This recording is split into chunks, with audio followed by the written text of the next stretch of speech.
Greetings from Podcastville.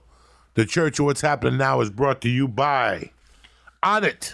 Onnit.com. Listen, you're making resolutions. You're starting a new year. Why fuck around? Start with Onnit. Get the Alpha Brain. #1 product that they ever even fucking thought of. You understand me? Yeah, the beef jerky's good. The turkey jerky and the fucking Mexican chocolate milkshake is delicious. But hey, you're trying to get your head right. You're trying to get focused. You're trying to write your goals, do your 22 push-ups for the fucking vets. Start with Onnit. Go to Onnit.com right now. Press in. Church. And let me tell you what happens. You get 10% off your first order delivered right to your door like Captain Kirk. You understand me? And you go, Alpha Brain, look, you don't like it? It don't work for you? You're not being focused? You don't think you're getting more energy? Fuck it. Call us. Tell us. We'll send you your money back. We don't even want the product. We don't care what you do with it. You know what I'm saying? That's the people I want to do business with. They fucking stand behind their product 150%. So go to Onnit.com and press in. Church. Bam, and get 10% delivered right to your crib. #2, are you thinking of starting a new business? You want to make it stand out. So get started with Squarespace. You think it, you dream it, and you make it with Squarespace. Destiny is calling. It says you need a new website. Come on. How long are you going to have the same website for? Make it with Squarespace. Why? Because the future's coming, and you're trying to make your business brighter, and this is how you do it. So keep dreaming, but make it a reality with a website from Squarespace. A dream is just a good idea that doesn't have a website yet. Make it a reality with Squarespace. What I'm going to do for you right now is I'm going to tell you right now, either check out squarespace.com. No, I want you to check out squarespace.com for a free trial. When you're ready to launch, use the offer code CHURCH, CHURCH, to save 10% off your first purchase of a website or a domain. Listen, right now you're trying to get your life together and all this shit. And listen, I know it costs money. I'm going to give you a free trial to put the pieces together. You understand me? I need for you to get this together, but it all starts with a web page. You want to know, you want to be known? This is how it starts, with a web page. Whether you're drawing pictures, whether you're selling socks, I don't care what you do. The website starts with Squarespace. Head to squarespace.com right now for a free trial. When you're ready to launch, use the promo code CHURCH and save 10% off your first purchase of a website or a domain, all right? Kick that mule, Lee. That's all you got to do. Oh, shit. Monday morning, you're sitting there thinking, what the fuck is my next step? Listen, everybody had a hard week last week. That week going to work after 2 weeks of confusion, Thursday and Christmas. It's a motherfucker. So if you had a rough week last week, guess what? I had a hell of a fucking week last week. By Friday, I was just burnt the fuck out. I was just burnt out mentally, emotionally, psychologically. I went to fucking acupuncture. And thank God for Chinese people. Before Jesus walked the earth, he put me back. He put 2,000 needles in me. I went home. I drank water. I woke up Saturday morning. I took a piss. I thought I had to wear a gas mask in there. It smelled like fucking Korea from, where they make the bombs and shit in Korea. I thought I was going to die. That motherfucker took all the toxins out of my body, all the maluk. And I had a great day Saturday. I had a great day today. And Monday is a beautiful day to be alive. Agostino, what's going on? What's up, man? How you doing? Agostino's the fucking host of the Homeschool podcast. Why? Because he was homeschooled. That's true. Now he's got problems and he wonder why. And then you got this fucking mook Delore over here. How are you, my friend? I'm doing beautiful, Joe. You're looking good, man. Agostino, the reason I have you here is because I'm proud of you. Thank you. People... I don't know what it is the last 3 or 4 years. I just had a long conversation with a woman yesterday who approached me as a marketing chick and turned out to be a chick living in her car that needed money on Christmas Day. And she said that she wants to be an actress. And I told her it's a long way to the top if you want to rock and roll. And really just, I could tell the crowd she was hanging around with by listening to her. She said to me that a guy like me could give her a referral into an agency and that the agency would pay for your headshots and all that stuff. and then they would put you on the fast track. And I'm looking at this girl. First, I thought she was high on something. Yeah. And I took her ear beat and something like that, and then she became my Facebook friend. And yesterday, like, I had to write a long Facebook message, like she inferred to me that I talked to friends doing projects and stuff like that. And I go, number one, the great thing about living in this town is it's a journey. And number two is I can't take your acting classes for you. I can't make those situations for you when you're uncomfortable, when you learn how to audition. You know, I wouldn't send somebody off the street to audition unless they fit the part. Sometimes it's better just to get a regular Joe for 3 or 4 lines to give that scene authenticity. But in my world here in SAG, there's a lot of actors that are trying to work. I can't see that happening anymore. You know, I know people with tremendous resumes that aren't fucking working. Yeah. And there's more TV than ever. You know, everybody's making original fucking entertainment, but nobody's working. But that's not the situation here. I saw you. First of all, I'm watching Lee's progress. Okay. At the same time, the last couple of years, I've been watching you. You know, 3 or 4. I met you 9 years ago. Yeah. You were a young kid at the Ha Ha, and you would put me up at night with no drama. Nobody would bother me. You'd tell me when to go there. 10 minutes later, I was up. I'd walk out. There was no podcast. Nobody knew about a podcast then. Right. I was just working on Gabriel Iglesias' thing and the whole fucking deal. And after a few years of you working at the Ha Ha, which is a comedy club in North Hollywood that's been there since Jesus left Chicago. Yeah. It recently moved to a new location that's very nice and stuff. And it's a great club, whatever. It fits a different need than the Comedy Store, the Laugh Factory, the Improv. It's a complete different flavor. Just how Flappers has a complete different need. When you walk into Flappers, they don't have fucking Whitney Cummings there on a Tuesday night and Sebastian and fucking 18 other killers, you know. They have Whitney Cummings doing a guest of the new stuff, and that's it. And comics you've never seen or heard from before. I'm not putting them down anyway. But I saw you, you know, work at the fucking thing, and then you you lived with the Arabian chick. You were married to the Arabian chick Yeah. with the CBD, the OCD problem. You couldn't touch glass. You couldn't pee in the house. You couldn't take your shoes off. You had to sit there, and she'd spray Lysol on you every 8 minutes. Shit. Where does the time go, man? Like, that was crazy. That was crazy. We went over there for Christmas to 1 year, and I had to yell at Lee, "There's not going to snow." Lee, get on a fucking plane. I'm with the girl. I'm going to drive. Oh, that's right. That's where it was. I made lasagna. Yeah. I got sick. You put that Lee meat in it and shit like that. You almost killed me. Yeah. I'm in Boston with the girl I'm going to marry. I'm like, Lee, get on the plane before I shoot you. The girl you're going to marry. You just met her 4 weeks I ago. don't remember saying that. But She lived in the tent. That's exactly what you said to me. There I was That's married. why you got me yelling and screaming. Jesus. Because he goes, I'm here in Boston showing the girl I'm going to marry that. My home place. I don't give a fuck what you're showing her. All you need to show is your dick and play Spanish music and take it back to Mexico. That's all you need to do. Get home and do the podcast. But that was, you were living with her. Yeah. Then you got her divorced. Yeah. And then you hooked up with some fucking chick. And I'm like, what is he doing? Is this guy retarded? He just got out. And then you quit the Ha Ha. Yeah. Which, for people who don't know about this is the biggest transition in your life. It really is. It's getting to a point in your life when you have to tell somebody you have to move on. Yeah. Some people leave a note and never call you.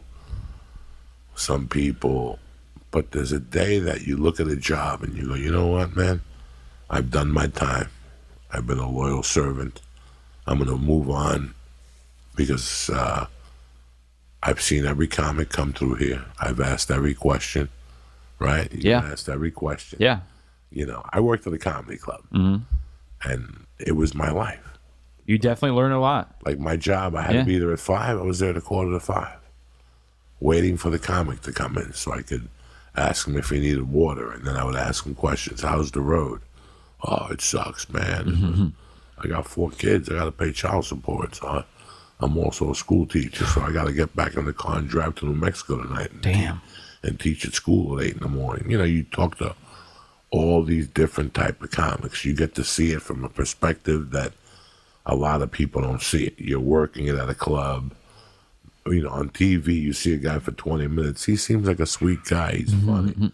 Meanwhile, in between shows, he's fucking minors up the ass, shooting heroin in the green room. And if you open up the door, he'll get you fired. Man. Because he's one of those fucking guys. We've seen it lately, huh? Yeah. You know, just a bunch of just mischief in green rooms and shit. So you quit this job. And it's funny. I tell people this all the time. And I did it. I did it for a long time. That transition for me was 1994, 95. I was just starting to cover my nut with comedy. What's covering my nut?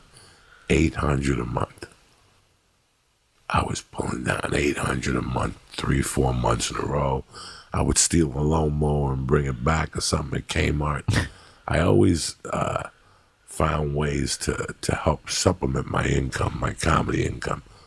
But in Boulder, from like December of 94 to May of 94, I was between $800 and $900 a month, just in 40s, 50s, and $100 bills. Maybe a 200 one, you know what I'm saying? Yeah. That's how I made a living.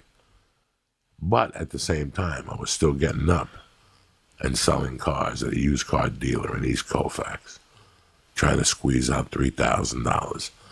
And I was there physically, but I wasn't there mentally. Like mentally, I could not wait to get on the road. Yeah.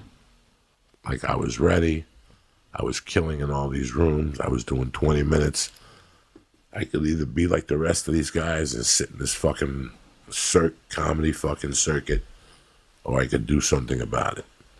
I had a little fucking car that had everything you needed in there, you know. And I'll never forget going to no, I didn't even have to tell the boss I quit. The car they gave me as a demo blew up one day. And I just left it there and walked away. And he called me, you fuck, you cocksucker. And I just never went back. And damn. And I became a professional comedian. Was that in Colorado? This is in Colorado. And I'll never forget how scared I was. And don't get me wrong, I always did something everywhere. Like on the triple runs, I would bring back tents at Kmart. You know, this is not nothing to be embarrassed about. This is how broke you get. That you start doing, you know, when I got to Seattle, if I could sell Coke, I would sell an 8-ball of Coke. I didn't give a fuck. I was taking bets. I was doing whatever I had to supplement my comic income. Because in the beginning of the month, you all started zero. That's a very scary thought. I work on commission. No, I'm no different than any of you two guys. At the beginning of the month, I started zero. Everything I bring in after that is cherries, grapes, and then sometimes you bring home whipped cream. But every month, I started zero. We're not showing up to a job every day. We're not punching in. You punch in anywhere? You? Or you do? But I get the reference, though. It's just really weird that. But in that time, I've watched you grow as a comic. Like you, even with this day job, which I know you need to sustain because you're married or whatever. Eventually, one day, you're going to have to give up this day job. Sure. So I'm talking to you the other day, and I had heard it from Schubert. I had heard it from a couple of people. Somebody mentioned to me at the store that you killed in one of the rooms one night, the Melly room or something like that. Okay. And then Schubert said that you were getting really good. Yeah. I had a great week with him. And I sat there and I thought to myself, well, 2 years, you know, when you tell somebody, like when people come in here and they sit across from me, and Lee's here and he's been doing comedy for a year. And Lee gets little breaks from time to time at the store or the main room here or there. I want Lee to understand, and anybody else, like if you're an electrician and you start as an apprentice, the first year is murder. The first year is the hardest fucking year of your life, or And in reality, it's the easiest year of your life. Yeah. Because after that, it gets really fucking hard. And no matter what level you're at, there's always going to be resistance at that level. Whether you work in the electricians union, you know, let's say the electricians union, right? You have to, let's say you start as a residential wireman. That means you're an electrician's helper. Well, basically that means that the electrician comes in and says to you, today, Agostino, I need this room wired. So I need an outlet, I need another outlet for lights, and then you got to hook up some type of panel. And he leaves. And basically he charges $48 an hour for that work, but he pays you $8.50 an hour. Yep. Yeah. And even though you're getting fucked in the ass, this is what it takes to be an apprentice. You got to pay your dues. Mm-hmm. And then you get good at it. You know, you get good at it, then one day the union hall sends you on a commercial job, and you have to start bending pipe and making saddles. And you ever go into a room and you look at an outlet and it's got pipe going in on it? How do you think that pipe was bent? How do you think that pipe came like that bent? No, you got to get a pencil and do math and measure and bend the pipe just perfectly and fucking install it. It's a lot of work. When you do a bathroom, you got to use GFI outlets. So if the electricity is plugged into your raise when it falls in the water, the shock stops in the room. That's why that's that set. Those little buttons in the bathroom. In the bathroom. So, but when you're an electrician, after 90 days, I was wiring houses. And I'm a fucking idiot, guys. But I took a course from the electricians, the guy who did the inspections for the town. So he taught me everything how to do in code. So it was a 3-month course. And the project was, at the end, you had to wire a house. Like that was the final job. So he would put me It's like the graduation. Yeah, so he would put me and you in a fucking house that was under construction, and he would make us wire a room. And I did such a good job that that night on the walk back, he goes, hey, you want to get your job as an electrician's helper tomorrow, just let me know. And I go, yeah, make a call, and they got me a job. So they started figuring out that all the jobs I did by myself, the guy would pass because I was a student. Mm-hmm. So they would always, the rumor was, whenever that guy comes to do an inspection, just leave Joey with him. Don't even be here, because he would walk me through the inspection and look at things and go, where'd you learn that at? Yeah. It was tremendous. But my point is that I had to pay, and even though I knew they were charging $42.50 an hour, I was getting $9, you know, and they were making money off me. My point being that working is hard, but in every position you have to serve an apprenticeship. And I've seen you do it. Yeah. You know, I've seen Dean Del Rey do it. You've been doing comedy longer than Dean. Yeah. That's crazy. I brought up Dean the first time on stage at an open mic. At an open mic. Yeah. And there's no time limit to getting exposure anymore. It used to be a lot longer than what it was than what it is now. Years ago, you had to come here and move to LA and get into one of the clubs and fucking wait for HBO or Comedy Central or one of them to give you a spot. And once you got that type of exposure, now you don't need that no more with the internet. So people know what all three of you motherfuckers look like. You know what I'm saying? Like, they know what everybody looks like. What I wanted to stress with this podcast, and why I'm so proud of you, is that you went from a guy, you quit this job, you went from hustling little gigs, you know, again, because of your marriage and whatever, which I was against in the beginning, because I wanted you to understand the concept of comedy. Comedy, when you go on stage, you're by yourself. Okay, I was watching The Sopranos last week, and I was thinking about what a horrible life that you're hanging out with your friends, right? We're friends, right? And we do everything together. We steal together. We rob trucks together. And one day, like, an old man approaches us and says, hey, man, You and fucking Chubby over here and the fucking homeschooler have been making 3-4 G's robbing trucks. You're with me now. And all of a sudden we start robbing trucks with this guy and he gives us fucking, now we're robbing big time trucks with $15,000 a piece and we're driving nice cars and shit. And all of a sudden one day Lee gets a call that me and you gotta go meet fucking George Perez and shoot him in the head. And next thing you know, they're taking us to a room and they're putting a needle in our finger and we're in the fucking mafia. And next thing you know, that's what we do. Me, you, and Lee are in the fucking mafia. And we're shooting people and we're gambling every night. But somewhere along the night, one day you meet a girl and you get married. And one day Lee meets a girl and he gets married. And one day I meet a girl and I get married. And now we start having kids. Well, guess what? You still got to go out and shoot people. Yeah. That's when it gets fucking weird.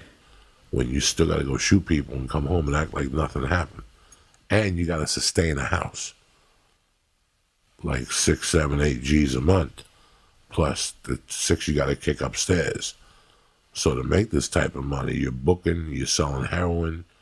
But at the end of the day, you're going to a nice house. When you do comedy in the beginning, it's great to do. But it's harder to do with somebody at home.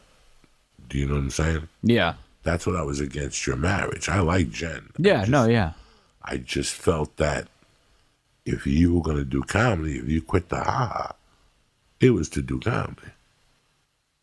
It wasn't to do anything else. Like, go home to your mom and go, Ma, I'm renting out that closet. I'm giving you $200 a month for the closet. I'll send it to you in a money order.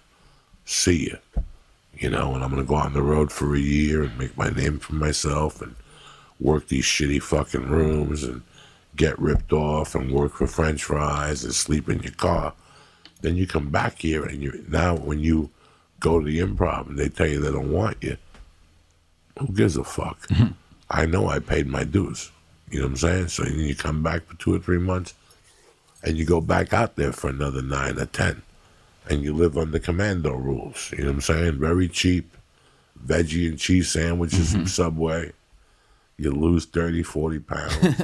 You work out at the hotels or no hotels, or you bring weights with you in the trunk of your car.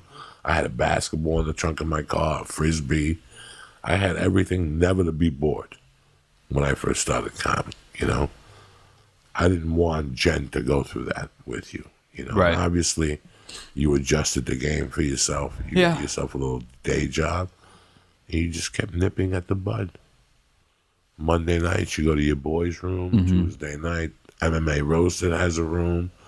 Next thing you know, you're doing spots at the Comedy Store. Yeah. You're not a regular, but you're still at the store. You're in the farm league. Right, exactly. You're not playing for the Yankees, but you're playing for their fucking farm team. Yeah. And it's really weird. How long have you been doing comedy for now? In February, it'll be 10 years.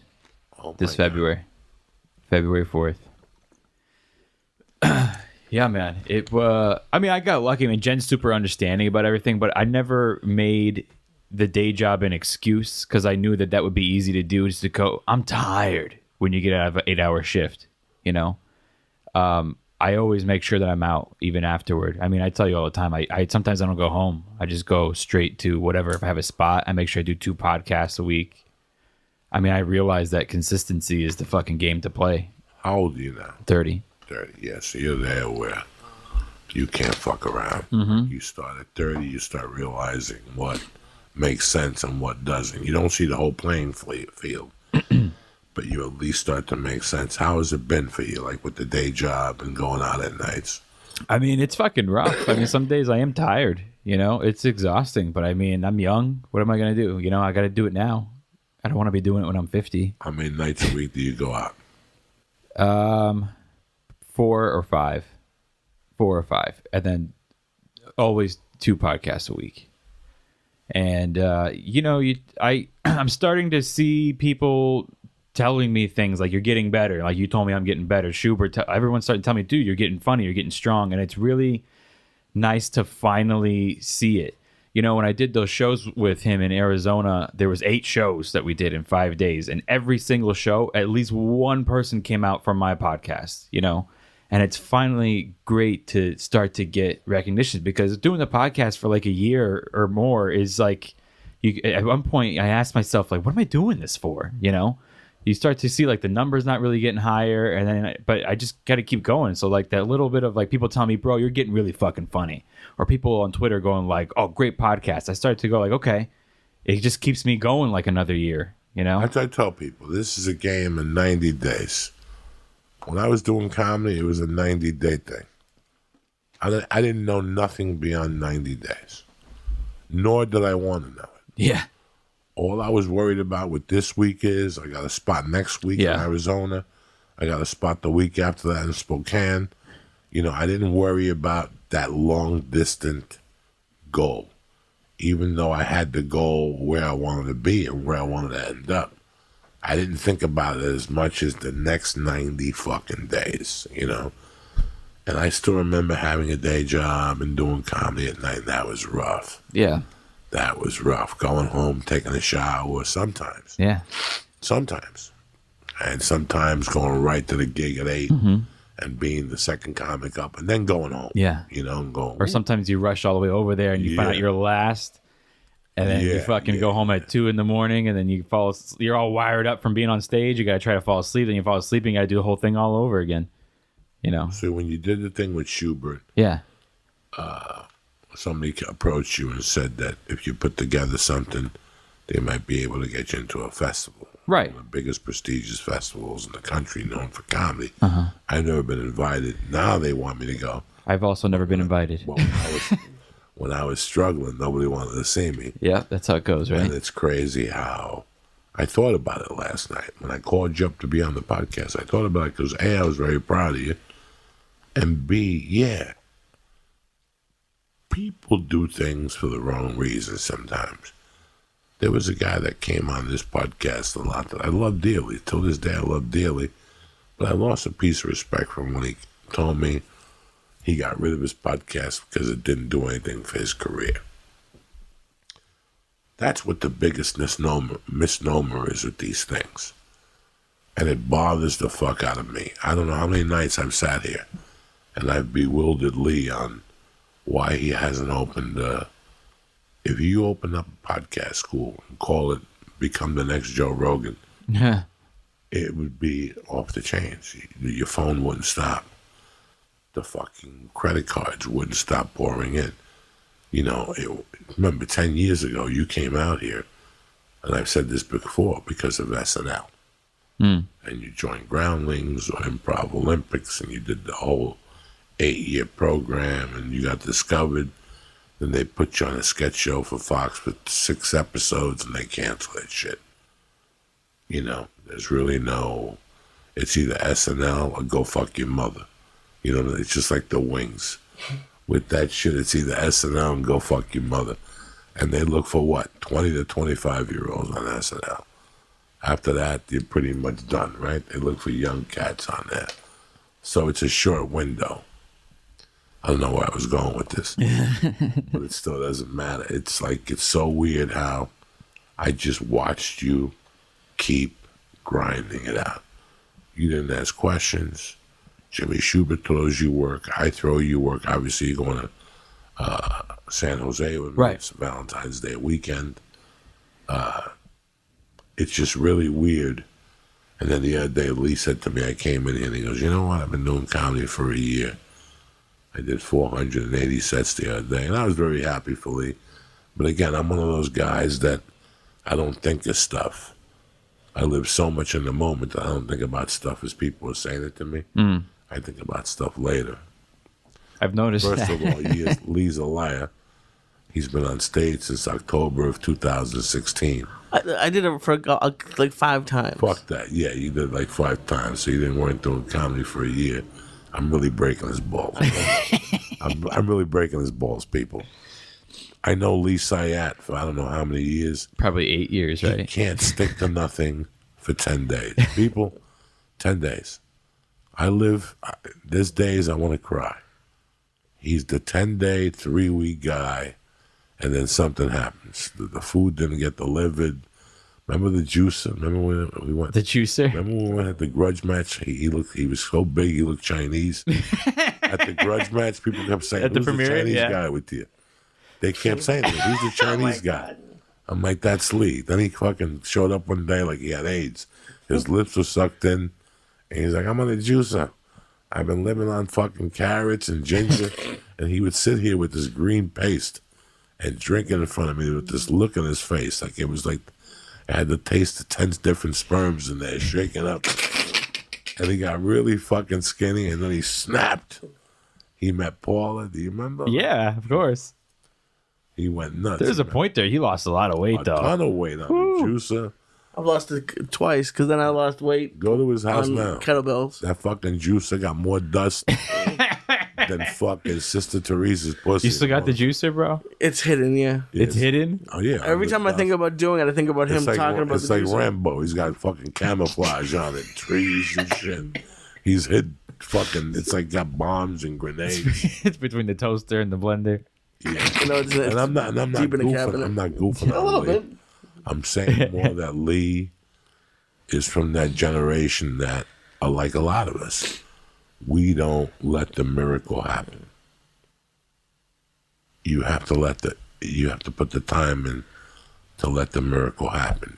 But Joey, I don't have 5 years. My father wants me to join the army. Then pick something and commit to it. And stick around till the miracle happens. You'd be surprised. You'd be surprised. I don't care if you work at Foot Locker and you're like, you know what, but I got a college degree in marketing and business. This is the best I could get is a sales job at Foot Locker. Okay. Go in there with the intention of taking over the company. Go in there with a simple goal. You're going to take over the company. But what does that mean? Okay, that means that the first 6 months next year when you get the job, you're the salesman of the month. Then they make you assistant manager and you're still the salesman of the month. Then they make you manager and you're salesman of the month. Then what's the next move? District manager. Now you're telling fucking people how to run 4 stores and how to use different sales techniques and it all starts somewhere. We don't believe in that no more. We believe in the system that we go to college, get the diploma, and we want to go right to that position. And I wish it was like that. But I see a guy like you, and for example, Lee, that Lee has been in some dives that it bothers me, but I understand he needs to do them. There's nothing I can do about it. I can't do the work for you. If you look at when you're in the 4th grade, how much do you hate that math teacher? Because remember, you would come home and go in the kitchen, start a conversation with your father about Germany or something that he was interested in, and then start hitting him with stupid fucking questions. What's 21 and 46? And he would give it to you, you write it down. And then you get the answers from him. Then the next day the teacher would say, show me the work. How come there's not a 1 over the 8? Yeah, you just wrote the answer. Yeah, because I erased it. Well, go home, go do it again. Show me the work. Remember when you first did times table? Yeah. And you had to do the work, you had to add the 0. Oh, I get so frustrated. Exactly. Yeah. All that show me the work frustrates everybody. That's why people either get in or get the fuck out. I fucking hated it. We've seen in the last year, we've heard people angry at me that they wanted help. They did podcasts, they did videos. There's not that you can't help somebody. I could point you in the right direction, tell you the steps. Yeah. But I can't give you the best gift anybody could give you, and that's patience. Do you want me to sit here and tell you I had patience? I'd be a fucking hypocrite. Every 90 days, I'd go on a coke binge and cry. You know, this guy was going to Montreal. This guy booked a movie. This guy signed with CAA. This guy signed with ICM. Yeah. And here I am with the coloring book talent agency. You know, and you catch yourself doing it, and you go like, I shouldn't be. It's not even jealousy, but I shouldn't be like worried about what that guy got and I did. You know that you're doing it when you're doing it, and you know you shouldn't do it. Once you see how much time your mind is taking on that stupid energy, yeah, you realize that energy should be focused and you making yourself better. I mean, it's such a human reaction, though, is to go like, man, I'm sitting here watching people fly by. Oh, no. And that's the problem. You don't know what time. You don't know what time. All I want you to do is know that when that time comes, you better be covered. Joey, what are you saying? You've been working for an electrician's helper for 4 fucking years. You've been late 3 times. One day you missed because your sister-in-law got hit by a car. But besides that, you're always on time. You're always the last one to go. You know, there's 4 different apprentices. Yeah, first one and last one out. You're the best apprentice they got.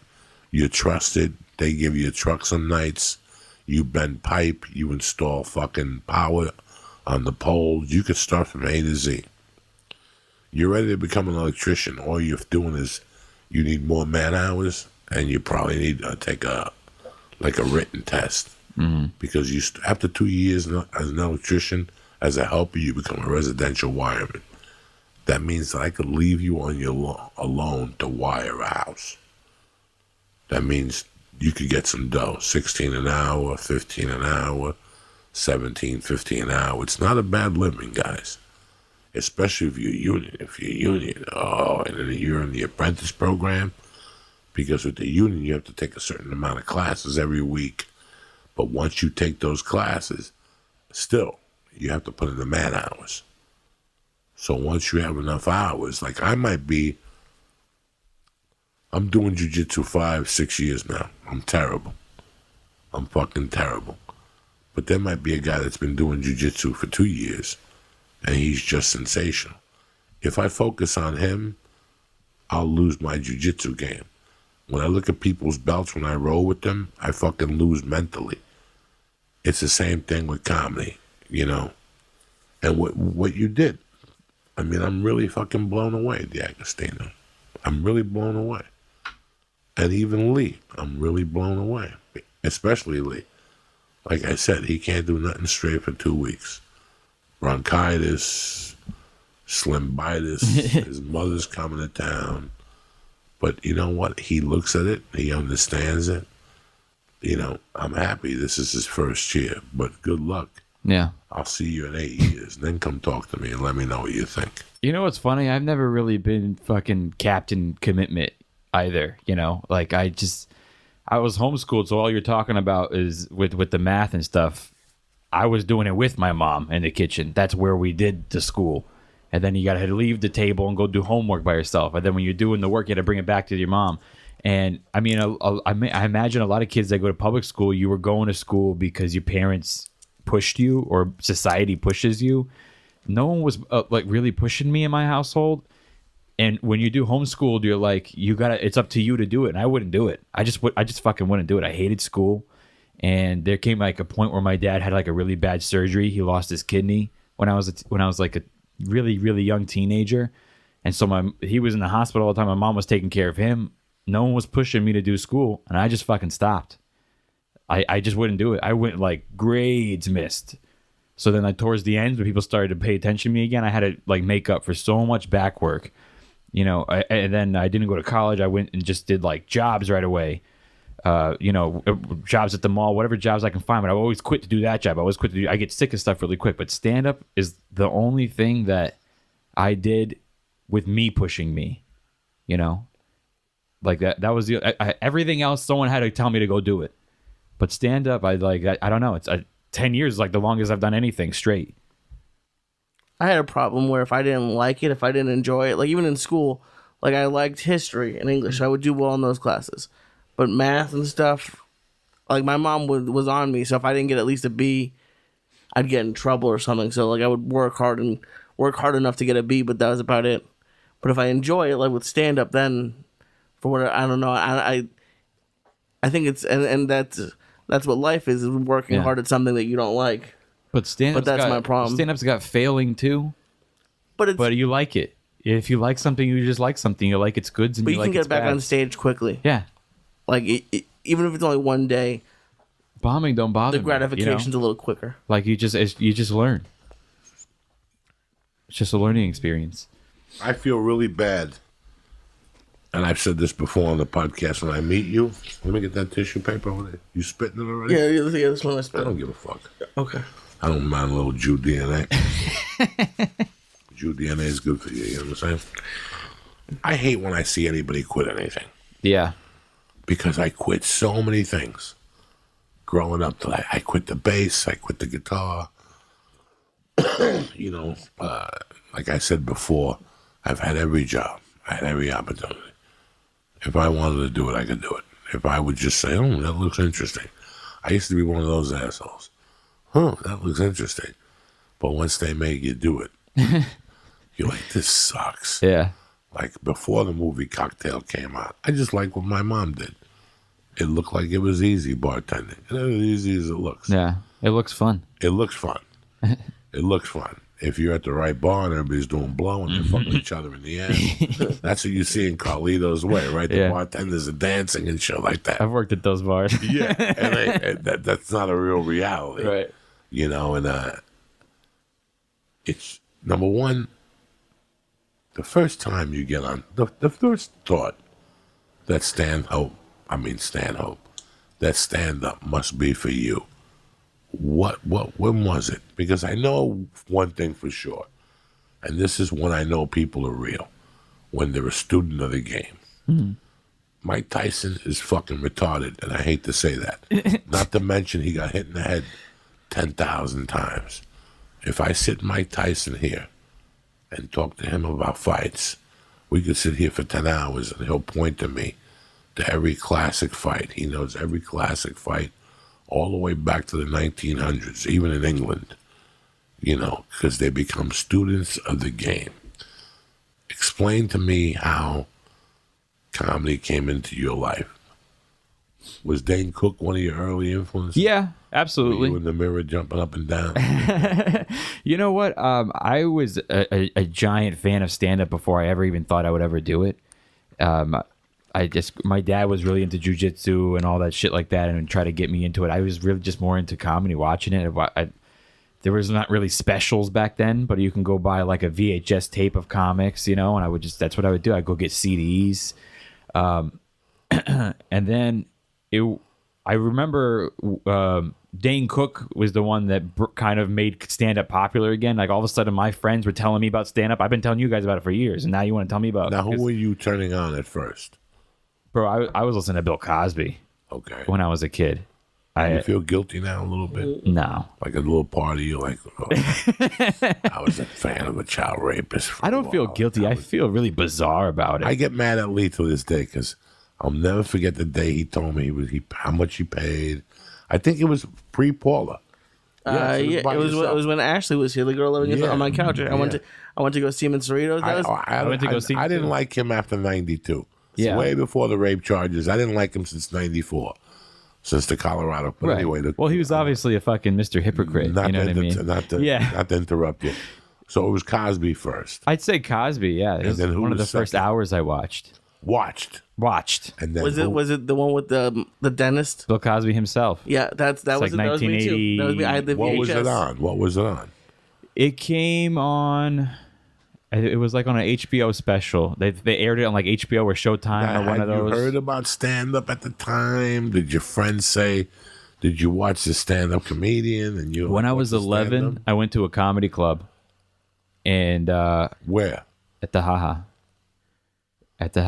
And the stage was on the other side, and I wasn't allowed to be in there, not really. But you know how the Haha works. Like, oh, you're here with your mom and dad, it's fine, And I went in there, and I don't know what I was walking into. I knew of stand-up. I never really saw it before. And then I walked in there, and it was a black night. It was a pretty heavy black comics. What year do you think this was? If I was 11, then I'm horrible at math. 99, 2000. 99, 2000, Jesus Christ. And a lot of black comics in there, just really fucking funny. One guy, I don't even think he's a stand-up anymore. He worked with my dad. My dad was a telemarketer at the Daily News, and that guy worked there. And he invited my dad to the show. That's why I went. And I went to go watch my dad's coworker. and he fucking did this when the R. Kelly "Hot and Fresh Out the Kitchen" song was hot. He did like a whole parody on it. And like today, if I see you doing music, now that I know about stand up, I'll fucking walk out of the room. But at the time, I was like, this is like a whole new world of stand up. And I just and then I watched the Bill Cosby thing, and then my family would watch the George Lopez we were talking about earlier, the Why You Crying. I watched that with my family. I would watch stand up with my family. I always loved comedy movies.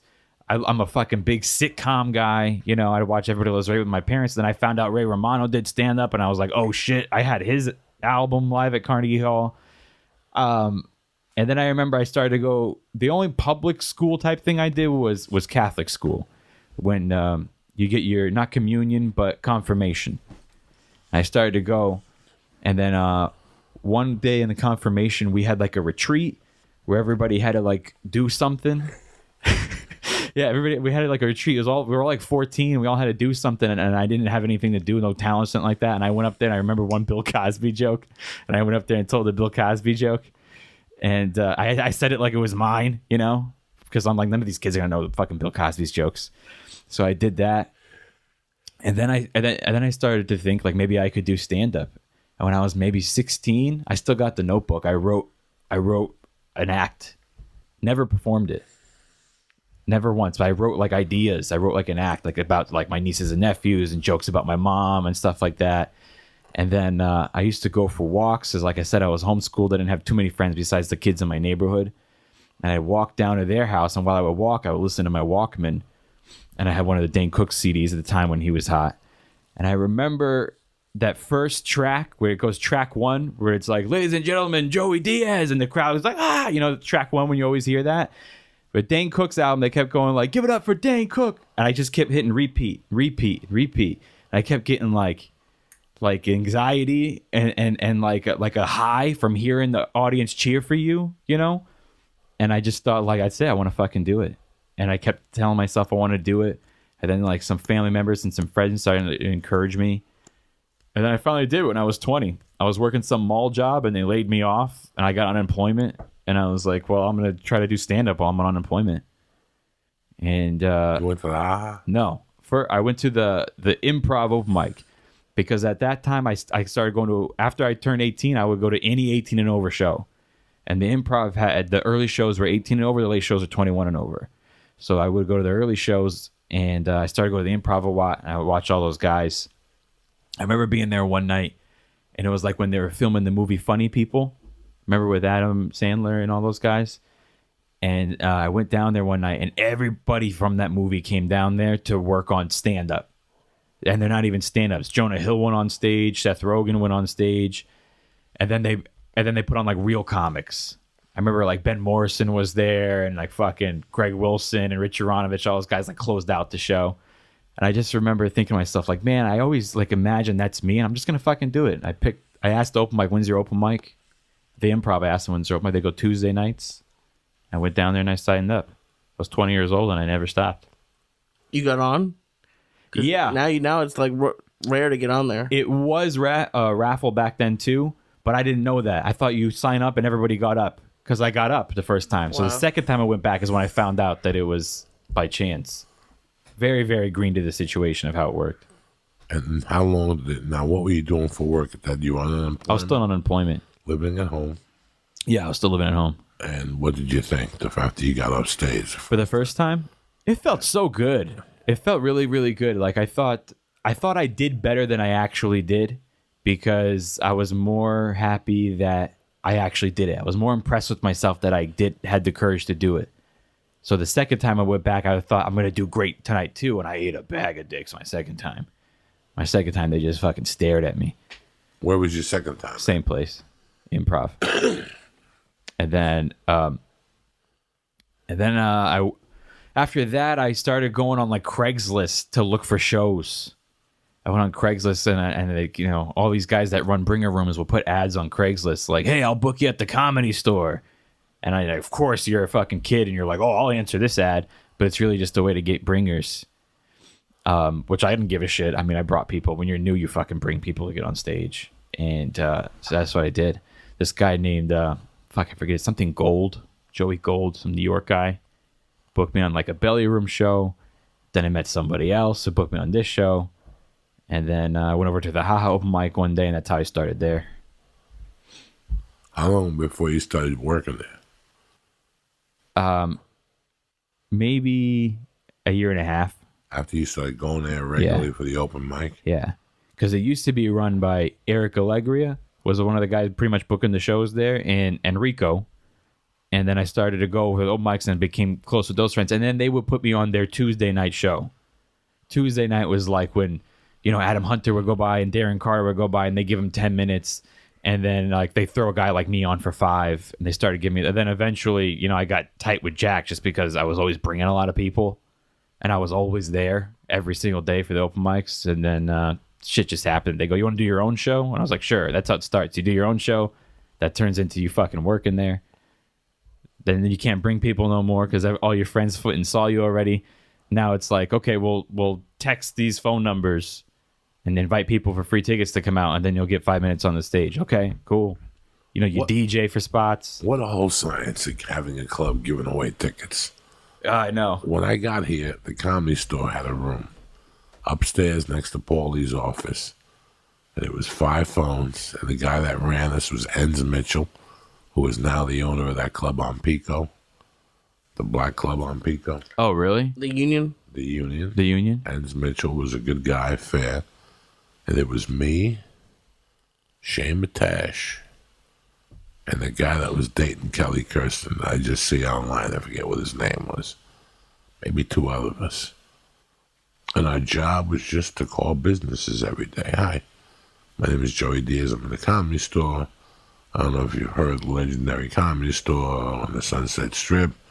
Is where Pryor, Kenneth, and Dice started their career. The reason why I'm calling you before you hang up is we do a promotional night once a month, and we picked your business as one of the businesses who have won 10 tickets. Yep. We want to know if April 23rd will work for you." "Oh my God, I won 10 tickets to the Comedy Store. Last one went to the Comedy Store. Eddie Murphy was there. You got him." Yep. Yep. And then we would. And then the next month, would they get a call again? They go, "Wait a minute." Oh yeah. I keep winning. Yeah. Oh, you would call them, and I got so good at it, I just became friends with most of these people. Yeah. Yeah. So they would call me when they wanted tickets. Right. Yeah. That's which how. is Yeah. all the time. People always want a free ticket on the Sunset Strip. I mean, for Christ's sakes, it's $30. That's parking. Right. It's parking. But there was 2 scams going on at the store. There was the phone scam, and they just paid you a flat rate. But there was also the card scam, which was 2-for-1 tickets. And if you were a comic and you put your name behind it, you got $1 for each ticket at the end of the week. So this time of the year, bowl year, like from the 26th on, I would drive my car to Universal, pay like $7 in those days to park, and I would get in the middle of Universal by the fountain. Yes. And I would just give away 200 tickets. With your signature on it. And I would get there at night. There'd be 60 people. Wow. Yeah, it was crazy because who doesn't want to go? That's a pretty good turnout. Yeah, who doesn't want to? Listen, I did it all. Like when I worked in New York, I worked for a place, the Comic Strip. You went in there, you want to be an open micer? Fine. Grab a pen, and they give you tickets. They'd give you physical tickets, and you'd have to sell them by the block. So it was 10 blocks, 8 tickets in each block. It was $80, and you kept 40 of it. It was the creepiest thing. Yeah. So the first couple of days, I latched on with the other comics that would stand on line for the open mic, and I would fucking sell those things door to door in Manhattan. I'd just go into businesses. And it worked for about 2 weeks. Then one night I got coked up and I spent the $80. And I never went back. I was embarrassed. But it's just amazing the things they make you do in the beginning for you to become your comic. And you're not selling your soul. It's something that... It's also paying dues. Listen, it's paying your dues everywhere. When way before that, I worked at Wits End. And it was a club in Westminster, Colorado when I first started. At first I started as security, as a doorman. And then I started a security seater, and then they made me a DJ. And I used to be the security, the seater, and the fucking DJ. And I think they gave me like $1 raise. And that's what, I was never home. I was there from Tuesday to Sunday. Yeah. And I had a roofing job in the daytime from fucking 6 to 3 in the afternoon. So I was putting in the hours, Jack. Yeah. But I asked all the questions I had to. It took me from like February, it took me to July to get on stage. And once I got on stage, they pretty much fired me. They didn't want me there no more. Because they were like, you want to do stand-up? We can't have, because I asked them, let me do guest sets. Yeah. They're like, no, this is what we were scared of. We don't want the DJ to do stand-up and shit. I'm like, well, take a fucking hike. Yeah. What do you think I was in it for the money? Yeah. Because you guys pay so For great. fucking $8 an hour. Go fuck yourself. Plus tips at the end. But there was like when I first made that transition of like knowing it's time to get the fuck out of working at the club. When I first did that, I had a really bad grudge towards the club. And I mean, we both did our things to each other, but I like right now I'm at like a really peaceful place where I just go like, you know what, man, like I had to learn that shit eventually. I really did learn a lot about the business working there. And I used to tell myself, if I didn't work here for the first 5 years of my career, I would have been 5 years more ahead. Or I would have been at the Comedy Store 5 years ago. You know what? I haven't worked there in 5 years. I'm still not a regular at the Comedy Store. But I learned a lot, and I would have had to learn it eventually. Same thing with my first marriage. When I first broke up with her, I was like, fuck that bitch. You know what I mean? I had so much anger towards and her. 2 weeks later, Whatever. You're speaking Russian with baklava on your breath and shit. Yeah, but like I look back towards my ex-wife now, and I don't have any hatred towards her. Like I wasn't great either. I was too young to be a husband and fucking not home, working on a shitty salary, also out fucking Monday through Saturday working at the comedy club. Wasn't there. What woman's going to be happy with that? Yeah. There's no woman. Listen, women are about security, and the daytime security has to be covered. A woman's security is covered. She don't give a fuck if you fucking hang yourself. She'll even show you how to do a born day nut. You know what I'm saying? She'll teach you the born day nut. That's a new nut in the Boy Scouts. That'll get you going. Oh, man. She don't give a fuck. But that's what a woman's about, security. Like, I look at my wife now today, and I look at her in different ways, because when we started dating and I moved in with her, there was no security. We all started at zero every month. Didn't matter how funny you were, if you killed at the store last night. Yeah. Oh, I had a great week at the Ventura Comedy Club. Doesn't matter. Doesn't matter. Yeah. It's Monday the 1st, and we all start at zero. Now, what we did last month, we got to do better this month. Yeah. It's really weird how it's really weird how making a living for yourself pushes me. Luckily, I was a commission salesman, which is a comedian. We really are commissioned salesmen. Yep. No salary in 90 days, no guarantee. Oh, well, you did bad. We'll give you $1,000 on the 15th. And then when you sell on the second 15th of the day, we'll just wash it out of the salary we gave you. Yeah. There's none of that shit. Yeah. Either you make it or you don't. And it's so weird how some nights you have 4 gigs and one of them you get paid $50 for. But the other 3 are freer than fucking a bird, Yeah. Don't tell the guy who paid me $50 that I did this one for free. Yeah, and you can't figure out. But it's such a jerk. I mean, I'm thankful every day. I'm thankful that I'm alive. I'm thankful that I'm still doing what I like doing. I'm not forced to do it every week because I'm not letting what you own control you and all that shit. I go out. It's not a job for me. Stand-up is not a job for me. It's something I need to do to keep money on the food on the table, but it's not a job for me. I don't have to pay a $8,000 mortgage. Do you know what I'm saying? Yeah. When you got to pay that $8,000, that fucking, those whiskeys are a little harder and fucking on the plane. Those whiskeys come to go down a lot rougher on the plane. I keep my nut low, but that's not what we're talking about here. What we're talking about is the commitment. I didn't even know it was your 10th anniversary. Yeah, in February. I'm just happy that you're getting an opening to go into Montreal, whether they say yes or no. Because I know to a guy like you, to a guy like me, I mean, you don't tell yourself I'm going to Montreal. Yeah. What you tell yourself, I'm sending a tape and hopefully they choose me. And I go to Montreal and then I'll have a new set written for them. I'm not going to sell Patrick Swayze t-shirts at the end. Fuck no. I haven't done that for months. It's just really weird that we live on a 90-day merit program. Like when Lee said that to me, I've been doing comedy for a year now. You know, I'm like, wow, Lee has no idea that he's going into a vortex. And he's going into a vortex that's psychological. It fucks people up. Yeah. Because when you bring home a report card, your father hugs you and says, thank you for the A+, son. That means the world to me. I'm going to frame that. You know, when even a dog, when you fetch a ball and a dog drops the ball, what do? You bend over and pet the dog. With comedy, nobody pets you. Yeah. You know, dog, Joey's coming with me to this gig. I go to the gig, he bombs. The next gig I go to, I'm not there, and you get a standing ovation. Yep. And on the way out, you go, where was fucking Why the Joey fuck couldn't he have been there for that? Yeah, you know. Always goes like that, right? It's just a fucking nightmare. And listen, I'm doing comedy 27 years, and I go through it. You know, me and Lee, sometimes Lee goes to the store, and he goes, they didn't like you tonight. Nothing wrong. What do you want me to do? Curl up in a ball and cry? No. You shake it off. You know where you went wrong. I came out a little cocky. I shouldn't have said that joke up front, but I wanted to show off for Lee. That's what I get for showing off in front of Lee. And now the second set, Lee goes, wow, you destroyed your own.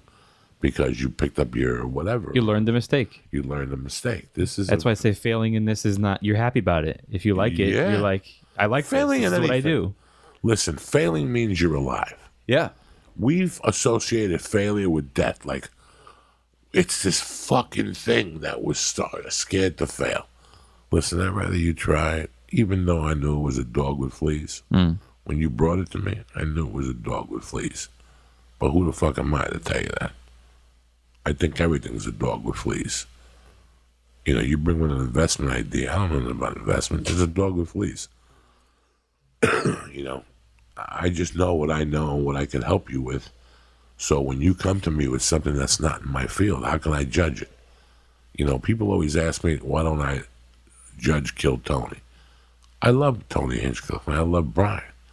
I don't like judge other comics. I have a hard time with telling a comic he sucks. You know why? Because that's his dream.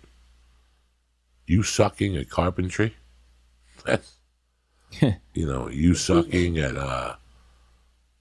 not taking pictures right or whatever. I'm not worried about that. But when you come to me and you go, hey, man, I talk to you in private. You know, my dream is to photograph Led Zeppelin. Even though they're dead, I want to photograph bands of that caliber. You know, how can I look you in the eye and go, your photography sucks? I don't know anything about photography. Yeah. How do I know what your eye sees? I do know one thing. I know 4 or 5 people that take pictures of me on a constant level.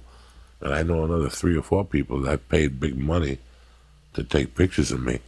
And nobody takes a better picture than me with Felicia Michaels or the guy from the store. Who, Troy? Yeah. Did you see what he sent us the next day? No, I didn't see that. I think he didn't send them to you? He didn't ECC them to you? I'll have to check it. CCD? I got my headshots with Troy. Oh, yeah, me too. I got headshots. Troy's great. I just Troy, got when him. you're on stage, Troy is the best at what he does. And I've had people pay. I paid people years ago to come into the store. And they're pictures that you look and go, ooh. I look like, I mean, listen, I know I look like Herman Munster, but your photography eye should take that ugliness away and show him that one piece of beauty that I have. But the point being, who are you to tell that guy that he's no good? Right. Because you never know that he might be perfect for some job out there. It's not that. I don't like fucking with people's dreams. I fuck with you. You know, you want to be a dumb gambler. That's not a dream. I want to be a gambler. There's people who confuse a dream with a hobby. Yeah. A dream is something that you feel deep in your balls. That while you're working at the DMV, you often hate yourself and you hate life and you're frustrated because you're not doing what you want to do. That's a dream. And you know that your dream at first, you're not going to make no money doing. I mean, my dream is to hang pictures up of athletes in a fucking museum and have people come by every day and go, wow, I remember this game, or I remember this. I got a great picture from Garnet Oshak of fucking Sid the Squid, the Sports Illustrated cover. He sent it to me for Christmas. He dropped it at the store. You know, I would love to put a space together just to show art different month. Every month, to different people. Sports art, Cuba month, Armenian month. You know, like just put it. I like photography. I don't know nothing about it. Really? Yeah, I don't know nothing about it.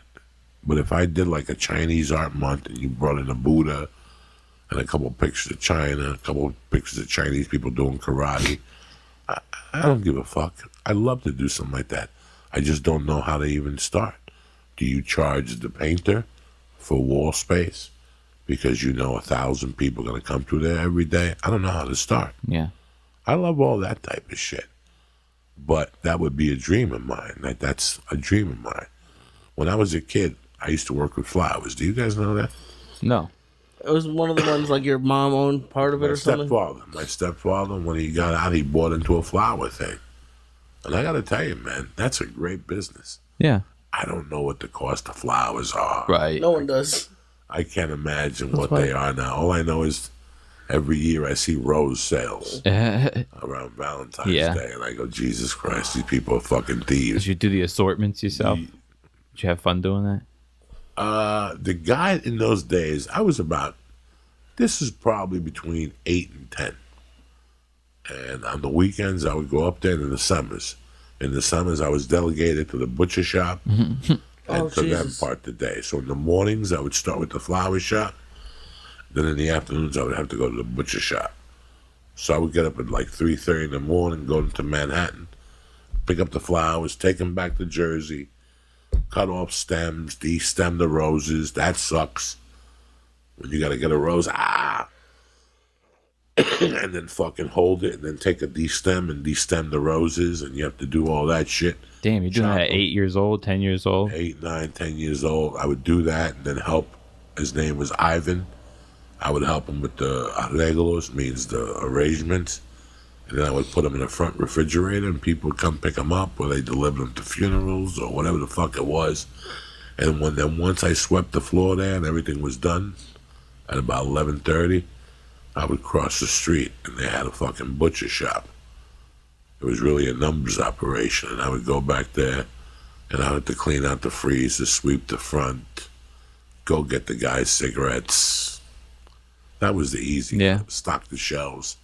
They had like olives and stupid shit. They would make me take out the old shit first and put the new stuff on, so the old shit could sell. Just little tricks of the trade that you learn, you know. But I'm happy I learned all that stuff, right, even though I didn't become that. For years, I was dying to get a stock shelf job. Those jobs pay. If you're a lonely guy and you have insomnia, go to your local supermarket. Those jobs are union. Really? It's tough to get those jobs. When you ever go to Ralph's at 6 in the morning, Yeah. and there's pallets and the fucking things, those guys. That's a union job? I used to have to do that at CVS. I would hate it. Those guys get paid. Unpallet those things, put them, stock the shelves, then bring them back. You know, there's an inspector who goes through the aisles. He zeroes what he needs. You come by with a fucking, either a pull cart, the ones you pull, that electronic, on a pallet. You drop the pallet, and Lee has to load it into the shelves. I was trying to get one of those jobs for years because they're 11 to 8. They're 11 to 8 when there's nobody there. Yeah.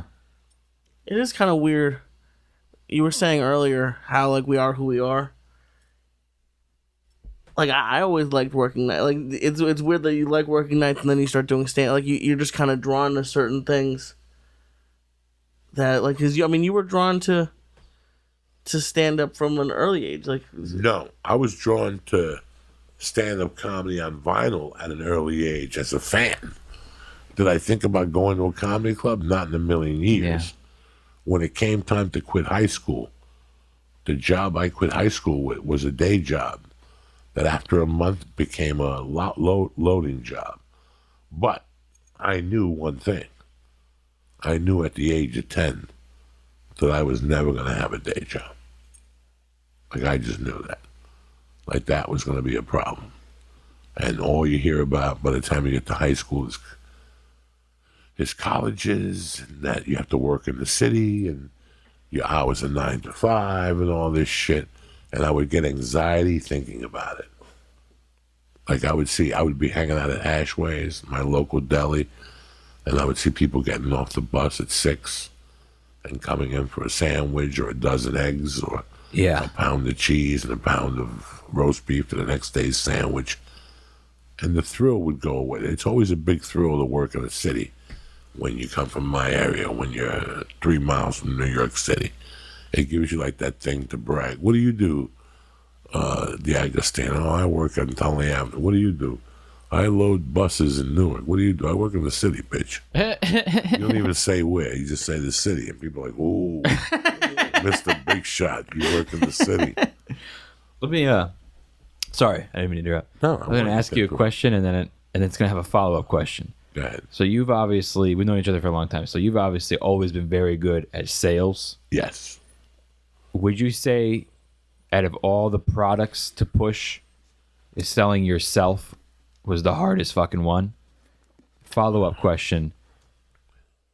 You've had success in the last, 9 years. And do you think that it was that your audience was always out there and they just needed to find you, and now the podcast created a source to find you? Or do you think that over years you developed people to like you? Like, did you make them like you by maybe salesmanship? All right, what was the first question? So was yourself the hardest Yes. product to ever sell? Absolutely. I'm not... You ever go on a gig with somebody? Like, I used to go on really greasy gigs where the promoter would make you go to the local mall and give out flyers and talk to people. I'd rather you fire me and send me home. Okay? I was never good at that stuff. Yeah. I was never good at making a flyer and handing it to somebody, like for myself. Yes, I was always good at selling things. And when you get here, you ever go to a show that somebody runs and you get there and the place is sold out and they actually love that host. But in reality, he's just an awful fucking comic. But for some reason, this was way before social media. Yeah. I knew comics that through emails and phone calls and text messages would get 80 to 100 people to a show with a text message. And they had zero talent. And they would go up there and punish their audience. They would get a good budget from the house. They paid the headliners and the features and the other comics, okay? But they weren't there to see those guys. They were there to see that host. And I couldn't figure out what it was back then. And it was the art of salesmanship, something I had a hard time with. I have a hard time with telling people, come see me. I'm a funny guy. I'm at the store at 8:30.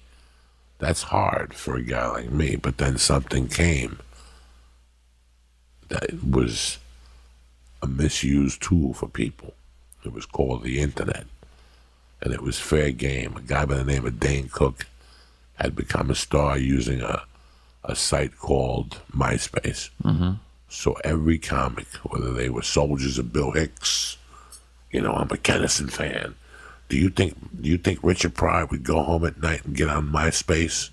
That was my response. Come here. Do you think after Richard Pryor would do a set at the Comedy Store, he'd go down to his room at the hotel and do MySpace and talk to people? It's bullshit. But No I way. saw everybody get on MySpace to sell tickets. But that's when I realized what they weren't doing. Dane Cook was communicating with people. I started seeing salesmanship. Mm-hmm. Now is when you're talking my neighborhood. So I started seeing people giving away tickets or telling you they were going to be in town. And I immediately removed myself as a comedian, and I become a consumer. And I thought, how greasy is that? That's sexual harassment. That's Harvey Weinstein type thing. You're not giving me any reason to give you consent to touch my dick. When I see a fucking comic text or post, I'm doing a show tonight at this place, tickets available here, I want to reach through the internet and smack them. Because they're telling me something instead of giving me something. And after you give them something, then you sell them something. Mm-hmm. When was the last time you went up to a girl, told her you loved her, and put your hands on a vag? Never. They'll throw you in jail, especially today. What if that girl does have a crush on you, but you kiss her neck for 10 minutes and tell her how you're going to take her to a date to Denny's, and how you're going to get her the Grand Slam and shit. Denny's. I'm going to hook you up with a Grand Slam and shit, because I know the waiter at Denny's. But while he's kissing you on the neck, then he puts his hand between your legs. It's a way different game. So I wrote a fucking podcast on MySpace that was published every Monday. A blog. That was horrific. I would just take a segment of my life and the order it happened, things that changed my life, and I wrote a blog. And I wrote for about 18 months because I was endearing myself to people. Before I could sell you something, I have to endear myself to you. I have to give you a reason why. Why do you think it's so hard to sell insurance? Because you don't see nothing. Yeah. You don't see dick. Yeah. You sign 4 papers, I shake your hand, and I leave. I saw you a car, you drive it every month. Yeah. I saw you an iPhone, you drive, you use it. I saw you a bottle of water at the fucking Dodger game. You're gonna drink it, right? This is when I saw insurance. So you walk out of there empty-handed. Your second question was by the time Twitter and Facebook came together, if you want me to lie to you, I could lie to you and tell you that when you're a telemarketer, when I read the ads on this show, I believe in these products. I really like Squarespace. I know 20 people who built the website with Squarespace. Yeah. I think Felicia built my original one with Squarespace. So, and it's motivational for people to get your business going and stuff like that. When I get contacted to do Squarespace, I enjoy referring Squarespace. I don't know what the point was here. What was the point? The reef is getting to me. The companies who advertise with you, you believe in? I believe in, but my job at the end of the day is to lead them to a website. The people listening to you, I need you to go to Squarespace if you're thinking about a website, because I'm going to cut you a deal. Okay? I'm not telling you this is an ad read. I'm telling you the truth. My job is to get you to a website. My job in comedy is to get you to the club to see me. Yeah. Okay? So, in all this MySpace, Facebook, we're switching over. We don't want to be communists in MySpace. We're going over with the thief, Danny Zuckerberg. And then you might as well be on Twitter. I still remember a certain episode of Rogan's that I went up there and I said, I don't want to be friends with nobody on Twitter. You know how many times I could eat those words now? That I have personal relationships with people on Twitter, from Jenica Jones to fucking, they're my friends. I consider them friends, not fans or family. I don't want no fucking fans. So I ate my words. I was big enough of a man to declare, there's people on Facebook, Berg, Bob Lulingus, best friends of the podcast, they're your friends now from the internet. So, yeah, I figured out a way how to sell myself for people to come to the shows. But I have to show them something. I give them a taste of my music, what's in my head. I want to know what's in the Agostino's head. I love it when people start podcasts and they want to do everything but give people the information they want, which is to know about you. When I see when somebody calls me up with a podcast about 20 moving parts, Yeah. I avoid it like a plague. Those like gimmicky podcasts. Gimmicky. Yeah. Our theme is Yeah. yada yada. When you give me a gimmicky podcast, it's too many moving pieces. Mm-hmm. A podcast is 2-3 people having a conversation about a topic, and you tapping into my conversation. That's it. Plain and fucking simple. My goal with the podcast was to complete a circle. We talk. This is free. I don't want a dime from you. I don't want a Patreon. I'm not going to shoot videos for you. That ship sailed. I'm too fucking old. I give you the podcast for free. I get on Twitter. I talk about it on Facebook. You know, we do the Periscope. And then, when I get to your town, you come to the show. There's a catalyst to all this, and it's the podcast. The podcast and many other things. When I did The Longest Yard, after I shot The Longest Yard, I was very frustrated. Why?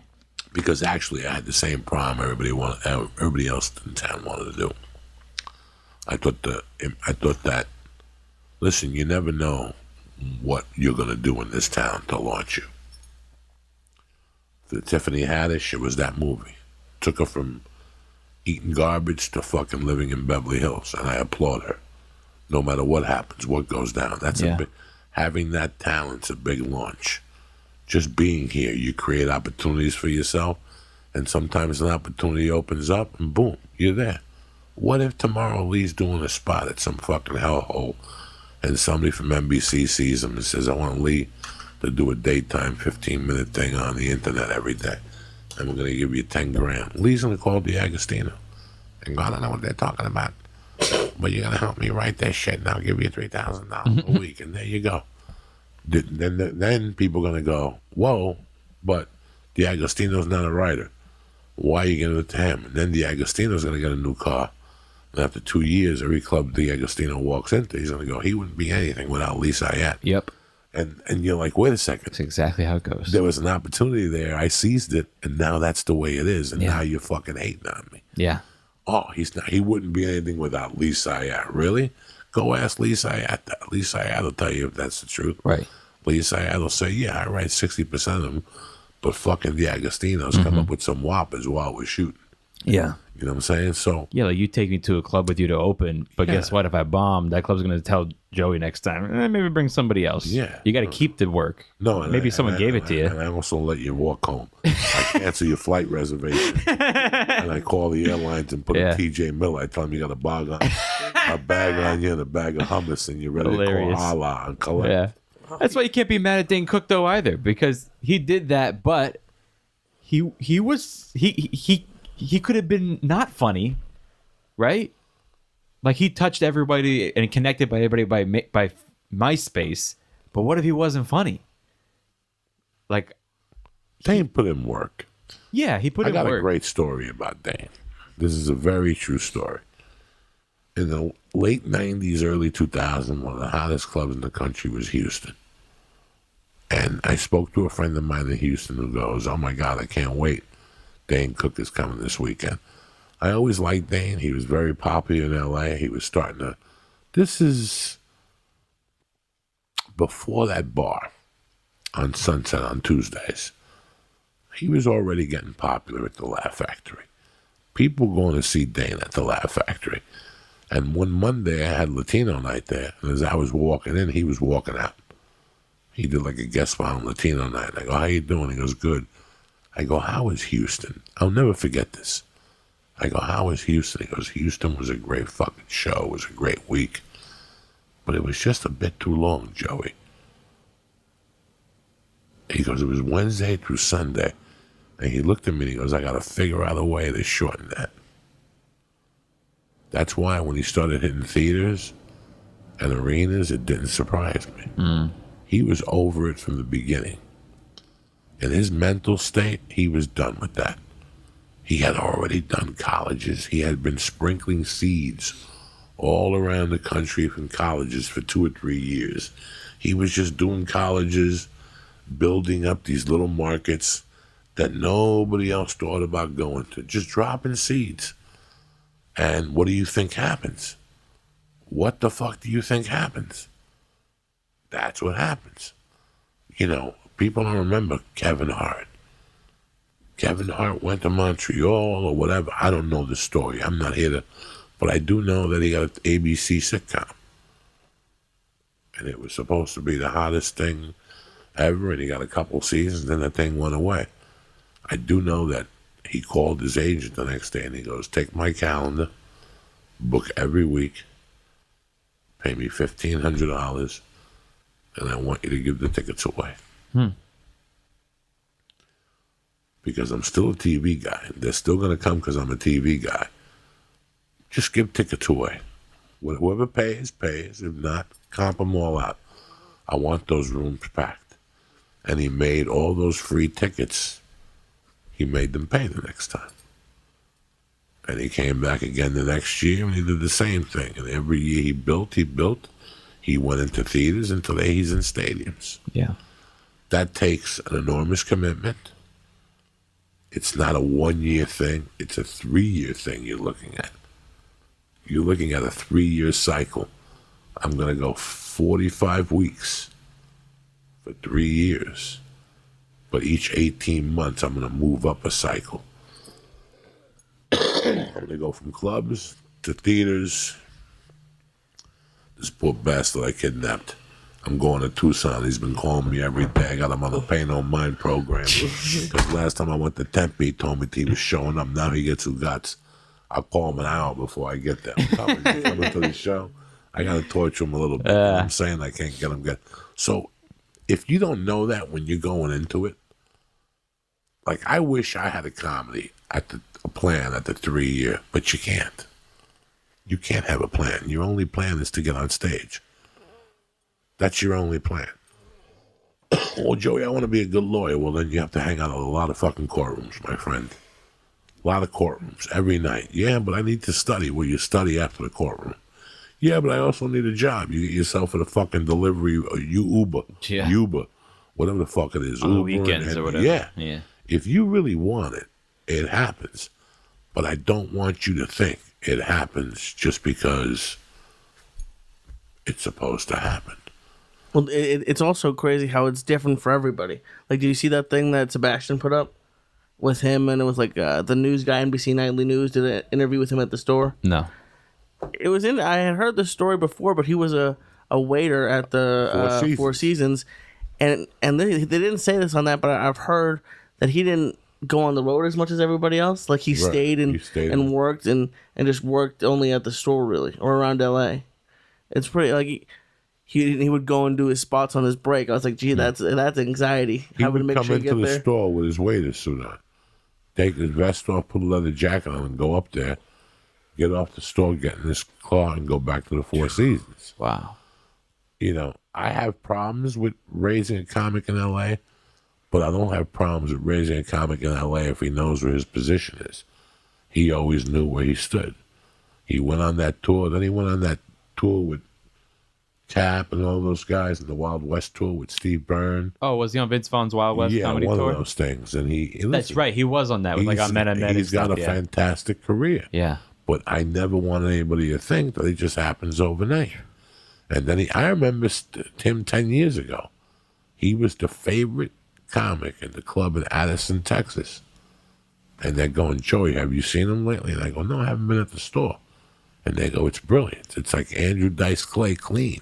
Yeah. So people fucking love him. And he jumps up like Dane Cook and shit. Not to mention his work ethic. Yeah, his work ethic. He comes from the old school, Italian. He's got good work ethic. You can't imagine that, like you said, he would show up in his vest, change, go on stage, and go back to the restaurant. Like, you can't imagine a work ethic like that not eventually paying off. Listen, man, all these guys, Bill Burr, all these guys that are doing well here, all have one thing in common. And that's time. That includes Joe Rogan. It's time. Ari Shaffir, 20 years. Time. This is time. This is time. This is a commitment. But again, I don't want it to harp on just stand-up comedy. This is no matter what you do. You want to be a good cop, you got to be a rookie. You got to fucking put out flares. You got to change flats. You got to save cats. And then you got to learn the other angle of it. You got to learn community service. And by the time you learn it all, you've already been in it, and you can't prepare for this career. There's not really a career you can prepare for. Even if you go to college and they tell you all the statistics and you learn all the graphs and shit, you're not doing it till you're there. But whatever you're planning on doing, you have to put time into it. Agostino, what was the difference between your old marriage and this marriage? That's a great point. It's just the time. What is the difference? The time. The fucking time that you put in. Where'd you learn this from? My mistake of the first marriage. Thank you. Yeah. You, Dumbo. Yes, sir. How many mistakes did you make with the one-eyed Mexican? Tons. Are you going to repeat them? We're trying not to now. No. You know, when I got divorced, somebody asked me about this. I know how to destroy a house. You know what I'm saying? You want me to destroy your house? I'll move in with you and Jen by the end of the month. Jen will be out of there. I'll tell Jen you were cheating on her on the road. I'll have you doing blow. Oh, man. I'll put Vicodins in your pocket and make you... Yeah. It sounds like you can get it done in 24 hours. I know how to destroy a house. You know, I know how to destroy a marriage. I did it. I know how to destroy a marriage. Walk in my house. My house is the den of peace. Nobody raises their voice in my house. She yells at me and she smiles while she's yelling at me. You stupid fuck, whatever the fuck. You know, but I have to work at that. Yeah. You know, when I was a kid, when I was a Spanish kid, man, there was nothing more that I wanted than to have that white aspect, where you ate dinner together and nobody cursed at the table. And I didn't have that. When I would watch the Waltons and all those TV shows, I'd go to Lee's house and Mom would invite me home and everybody would sit together and they'd say a little Jew prayer before that and, you know, pass around a penny and look how shiny it was, whatever the fuck Jews do before dinner. Look at the shine on that penny. How do you know? I don't fucking know. I'm just making close. stupid jokes. I yearn for that. And now, I love when people approach me for different stuff, how I look at projects and stuff like that. You can't take time away from me because I know what it means to them. I know what it means to have a safe house. I could go out 4 weeks in a row. My wife wouldn't say a word for me, especially when she got the checks in her hand. It's not about that. It's saving our marriage. It's about spending time together. It's little things you don't see from the first marriage. Mm-hmm. That's why your second marriage will last forever, unless you put it up some fucking chick's ass in Idaho. And your wife finds out because she's Russian. They know everything. They fucking find out. You travel with a bug. You got GPS on you right now. Yeah. As a matter of fact, she's listening right now. Translated She's to on Trump YouTube people right in now. Russian. Yeah. Watching the live stream. Agostino, you got a lot of things going on. What are you accredited for the last 4 years? What am I credited for? What are you crediting it for? Like like you write every day? Yeah. You write every day? Mm-hmm. How long? If I could squeeze in a half hour, I'm happy. In the daytime, morning? In the evenings. Jokes or ideas? Bits. You write bits. goals? Yeah. Daily, weekly, weekly. monthly? For the podcast, a lot. I write each podcast. I try to write down what I want to talk about, so I don't just invite you over to fucking waste your time. You know, I have a really bad anxiety that I'm gonna invite someone to do my podcast, and I sit there and I don't have anything important to say to them. Do you Wikipedia people? Depending on who they are. Podcast. I mean, some of them like I know like really, really well, but then some of them I go Google them first, you know, and fucking find some If I have to Wikipedia you, I don't want you on the show. You know what I'm saying? Yeah. That's the weird thing about me. Yeah. Like, I like to Wikipedia and be prepared to have 10 questions like the Actors Studio. That's not me. I just want the flow to go wherever the fuck it flows. I mean, sometimes I learn stuff I didn't know about people, which is kind of cool, and you can bring it up, and then it's a question that no one ever asked me that on a podcast before, so I like that. No, I like this whole podcast. I never did the podcast to get success. I just wanted to have my work, my what I was thinking out there. I think that's very important. That if you're a comic or an actor or, you know, you want to make a difference or something like that, I don't care if you do a podcast for 30 years and don't get any more than 50 downloads a month. You stuck with it and you proved your point and you got 50 people to listen to you. Yeah. That's big to get 50 people to listen to you. Never mind 100 or 2,000 or 10 million like Rogan. That's a feat. That's, him and the other guys, and Conan has a podcast. So even starting a podcast is intimidating, but you're only intimidated if you're doing it for the wrong reasons. If you're doing it for the right reasons, I love doing my podcast because I know I'm reaching one person, somebody with an opiate problem, somebody who got locked up and came out on Sunday and doesn't know what to do, and they're confused. I want them to know that there's no rules. If you want it, you could take it. You could go get it if you really want it. If you want to dick around and give yourself excuses and trip all over yourself, then you're never going to get it. You're just procrastinating. And trust me, I was a procrastinator. It took me 2 years to get on stage, or a year and a half. Something ridiculous. Ridiculous to get on stage the first time. Wow. But I like what you and Lee both doing. This podcast is basically for both of you. I'm very proud of you that you stuck with something for a year, Lee. Now this year your goal is to stick with two things. Whether it's whacking off every day or killing a fly off your neck every day. I whack off every day. Lee has flies on his neck. He has a little fly swatter at his house. The hummus leaks out of his neck. My emotional support fly, because you fart on me all the time. Emotional support. Yeah, he has his own little fly. Brings him on the plane with him in a little cage. Lee, that's the new T-shirt. Emotional support fly. Little fucking fly on it. Please Little don't give him no Diego. ideas. The fly's got a little vest. His name is Diego. Don't give him no ideas. This bastard will do it. Then he's got a clearance sale in December. He's on roller skates for the month. I'm very proud of you, Thank you. Agostino. When does your podcast come out? So I do 2 a week, and it's usually Monday and Thursday. But I'm sticking to that. yeah. I mean, sometimes I got to be flexible because it's hard to get fucking guests. I have a co-host too. I mean, you know how hard it is to get guests, but when you have a podcast, it's not huge. It's really fucking hard to get guests.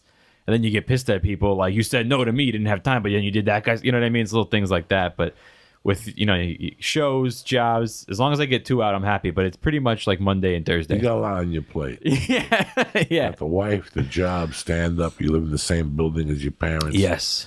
They're across the hall. They come in at any time with underwear on. Yeah. Say, I don't know what's going on with my foot. You know what I'm saying? Your dad might come. Yeah. I don't know what's going on with my toe. Take a look at it. Well, Yeah. you fucking got to cut the nail. It looks like a fucking Z. You know what I'm saying? Before I came over here, I was taking the Christmas lights off my mom's roof. Were you? Yeah. Good. But, I'm very lucky that my family runs a building in Los Angeles because it's fucking expensive here. I'm lucky that I'm from Los Angeles. A lot of comics had to move out here. I applaud anybody that had to do that. I don't know if I would have been able to do that. But I already lived out here, and I'm lucky that my family had a building that they run, and I get pretty cheap rent. I mean, I'm not getting it for free, but I get a little discount if fucking helps out. Well, you're a young couple. Yeah. And you're both trying to make moves. And Yeah. I'm just wanted to put you on the podcast. You're coming Thank to you. San Jose with me. Fuck yeah. February 14th through the 17th. Nice. We're going to be going to Original Joe's and eating steaks and fucking meatballs I've never and been. shit. I've never done San Jose. Wait till you fucking see this theater. Oh, I It's can't tremendous. wait. I can't wait for Wait till you see Original Joe's. Don't even look at him. He lost credibility. I went to Original He Joe's. went to San Francisco with Paula, and they signed up for some look at San Francisco through the eyes trip. Him and 8 fucking We did an morons. Italian food tour, Yeah, they and found we didn't go an there. Italian food But tour. then last year when I went to San Jose, didn't I go to Original Joe's? Yes. I don't know. Yes, I did. They tweeted at me Who did you go with? with Paula. It was right before we broke up. You know what I was thinking about the other day? When you do the San Francisco punchline, that hotel that they put you in. The Chiapino That downstairs. Chiapino is Jesus. the shit. I don't think I've had like another one as good since then. Especially in this fucking neighborhood with these fucking I went to Wonder Bread Pagliacci's, bro. wops. What'd you I have? tried it at Pagliacci's. What'd you the think? Chiapino. They cook it in like white water. You know what I mean? Like they're not cooking it in white wine. Like you can tell, like there's no flavor. You gotta cook Chiapino in white wine. What did you like from Pagliacci's? Anything? They have some good pasta dishes. If you're gonna go, just stick with a They pasta have dish. one pasta dish that's sensational. Which one do you get? The one with the lamb's meat and the Okay, Buco? no I'll have to try that next time. I got like a chicken. bolognese. Okay. Their bolognese is one of the best I've ever had. Really? They make a nice bolognese and they give it to you on a home cooked, fresh noodles. They make the noodles there, fettuccine. Oh, okay. And you could taste like I was watching Sopranos the other day. When you take the pasta out, you drain it, then you put butter on it, and you put a cup of sauce in it, and you stir it for the first minute, so the pasta's fresh and absorbs the sauce. A lot of people don't understand that concept. Yeah. When you first get it, you have to drain it, put it down, put a piece of butter in there, and pour a little bit of sauce, and stir it for 2 minutes, so that sauce goes into the pasta. Yeah. You don't It's just dump it on absorbed top. by the pasta. Yeah. No. Besides San Jose, you got any dates, brother?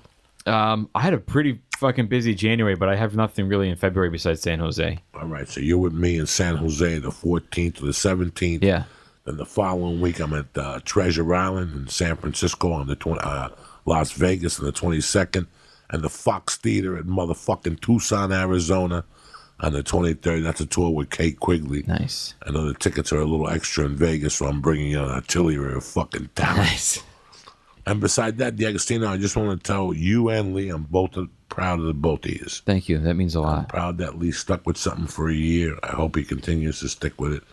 Or if not, I'll fucking take him to Ontario for the weekend and he disappears. You saying that is one of those things that I was talking about that just goes like, okay, the consistency does work. You know, it's just hearing someone tell you Consistency did does good. work. Listen, consistency does work. It's boring.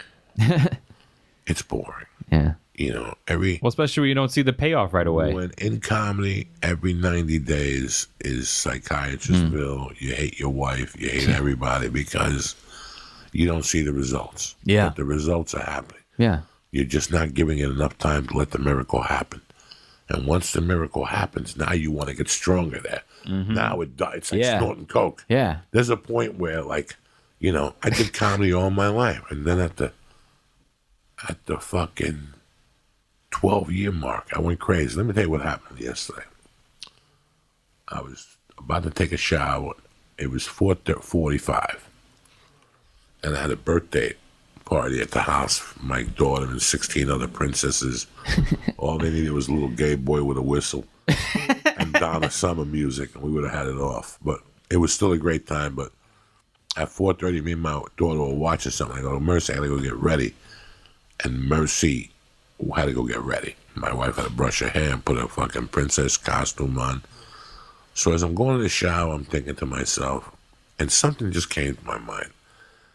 Chris DePetta. Chris DePetta is, what's the guy from Mike and Molly? Billy Gardell? Billy Gardell's manager is Chris DePetta. Okay. Since day one. He's never fired Chris DePetta. Chris DePetta owns the Punchline in Atlanta, or used to own it. I don't know what the politics are now. Okay. I was thinking about calling Chris DePetta, because when I got here in 98, he was very good to me. They were doing a pilot, and he wasn't even my manager, and he made a call for me. So I was just thinking about Chris DePetta, and then I started thinking about the Atlanta Punchline. Like, why don't I go there? Because it was an hour drive from the airport, and we left on a Monday morning. Rogan, we didn't think about it. It was 2 hours, and we were almost delayed. And I'm making a mental note, I'm never coming back out here or whatever. But I remember that specific weekend and how we did 5 or 6 shows, and I bombed 4 of those shows. But that's the tape that, if you ever see on YouTube, of me calling Duncan and harassing him for being involved with devil worshippers. That happened that week. It's on YouTube. It's got a couple million hits. Red Band this is when Red Band was just Joe's cameraman. Okay. And it was me, Ari, Joe, Tate, and Red Band on the road every weekend. And there was a lot of uncomfortable times, you know. Rogan would rent a car and he didn't know where he was going. So I would get into arguments and, you know, the day that they were telling me that Duncan was a devil worshiper and I left him a message, they're going to fuck him in the ass and all that. That was the weekend. And I had to weigh 400 pounds. And I was on stage talking about eating pussy. And some lady in the back heckled me. And she goes, who would fuck you? Like, it was just a god-awful weekend. And this is 2002, 2003. I was already a regular at the store for 4 or 5 years. I had been on Mad TV. I'll never forget some lady yelled. who would fuck you? And I remember, like, not even, like, people laughed and shit. Like, it was just a rough weekend. But as I was drying myself off when I came out of the shower, like, that's as good as it gets. Like, that was as good as it gets. And I got dressed, and the first guy I called was Red Band. And I go, Red Band, you got a minute? He was in North Carolina doing Kill Tony. I go, remember that weekend we went to Atlanta? And we taped the thing for Duncan, and I bombed, and we all laughed about me bombing, like having a rough time. I had to follow Ari, and I just had horrible material. All I cared about was snorting coke. And I go, Red Band, tell me to my face that wasn't as good as it got. He goes, it really was. And I started getting emotional, and I waited 10 minutes, and I called Rogan, and he picked up. I go, you got 2 minutes? I go, remember that time we went to Atlanta and I bombed and the lady heckled me and said, who would fuck you? And he started laughing. He goes, I wrote a joke about it. Did he? Yeah, he wrote a joke about it. And he goes, I go, that was as good as it got for me, bro. Bombing, being a feature act in a hotel, like, yeah. What do you mean as good as it gets? Like you were having the time of your life? Time of my life that weekend. Like we would all eat together. Like 5 of us would eat together. Nobody would eat without anybody. You know, I think we were smoking all dope at this time, so we were smoking dope together. Those tours are a reflection of what I'm doing on stage today. You're going to go, both of you have to go on 20,000 of those. You know, where you're just the bottom man. Like I was the bottom man. It was Ari and me. And everybody hated me and Ari. They loved Joe, but they hated us. But those were as good as it gets. You don't know it while you're going through it. But the education I got from those gigs are who I am today. So I'm really proud that you never gave up. I'm really proud that you flipped the switch. And even though you're married, you worked out a yin and yang situation to continue your comedy and grow. I hope that you do get your tape out there and that you go to Montreal. And, I wish you both a lot of success. Lee, thank you. You are a great comedic writer. You are a young Woody. Thank you, buddy. Allen, I hope you don't, not a pedophile and fuck your cousin. That's Chinese or something like that. But you are the next Woody Allen. You did great at the store the other night that everybody was saying it. And you were way, way, way ahead of me my first year. The only thing I had on you was we won a national contest. But you got to remember, it's not how many people you shoot, it's who you shoot. So don't worry about that stuff. That's the only thing I had on you. You, comedy-wise and talent-wise, you had me by fucking more than a nose. I appreciate it. It's what are you excited for? No, I don't know. There's part of me that, like, it's even weird. Like, sometimes when I'm, like, only doing 10, part of me is like, God, I wish I was doing 15 or 20. Just like I just want to do more stand up, and I definitely, if I got an offer to be on the road every week, I'm not saying I wouldn't take it, but it's right now I just want to be able to do more. It's just it is tough for me. Like what you said, it's not as tough when you do badly.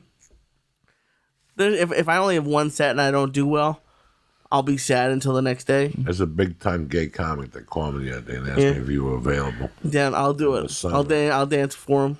I know you will. Yeah, whatever happens. No. Just let me do 20 minutes. I've done those road gigs, bro. They're just it makes you a beast. Oh, I'm excited. I'm excited to do those. You do those dumb shows on the road at like a bar. I did the last time I did Bonkers. They put me in this giant fucking room. There was no one in there.